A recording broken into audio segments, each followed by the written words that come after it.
دینی مسائل اور ان کے حل کو سبسکرائب کریں۔ کیا کسی نے جھوٹ بول کر نکاح کیا تو نکاح درست ہوگا؟ جی، نکاح ہو جائے گا، البتہ جھوٹ کس نوعیت کا ہے اس کی تفصیل آپ بتائیں گے تو پھر میں بتا سکتا ہوں کہ کون سا جھوٹ ایسا ہے جس کے بولنے سے عورت کو نکاح کا فسخ کا اختیار حاصل ہوگا کہ وہ کورٹ سے نکاح ختم کرا سکتی ہے، اور کون سا جھوٹ ایسا ہے۔ مثال کے طور پر ایک آدمی سے بیوی نے پوچھا، عورت نے پوچھا کہ تمہارے نکاح میں پہلے سے کوئی عورت تو نہیں ہے؟ اس نے جھوٹ بولا کہ نہیں ہے۔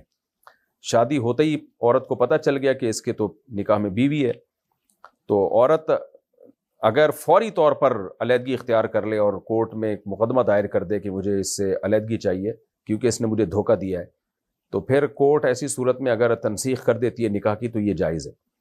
یعنی تنسیخ نکاح ہو جائے گا، نکاح ختم ہو جائے گا۔ لیکن اگر عورت نے فوراً یہ کیس نہیں کیا بلکہ اس وقت راضی ہو گئی جب اس کو پتہ چلا کہ اس کے نکاح میں تو پہلے سے بیوی موجود ہے، اس وقت شوہر کے ساتھ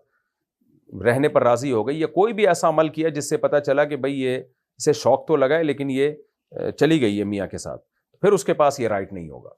تو اگر ایک ابھی کیس آیا تھا ہمارے سامنے کہ ایک آدمی نے پہلے سے شادی بھی تھی، بچے بھی تھے، دوسری بیوی کو دھوکہ دے کے اس نے شادی کی۔ یہ میں اس لیے مسئلے کو ایکسپلین کر رہا ہوں کہ آج کل یہ دھوکے بازیاں بہت شروع ہو گئی ہیں۔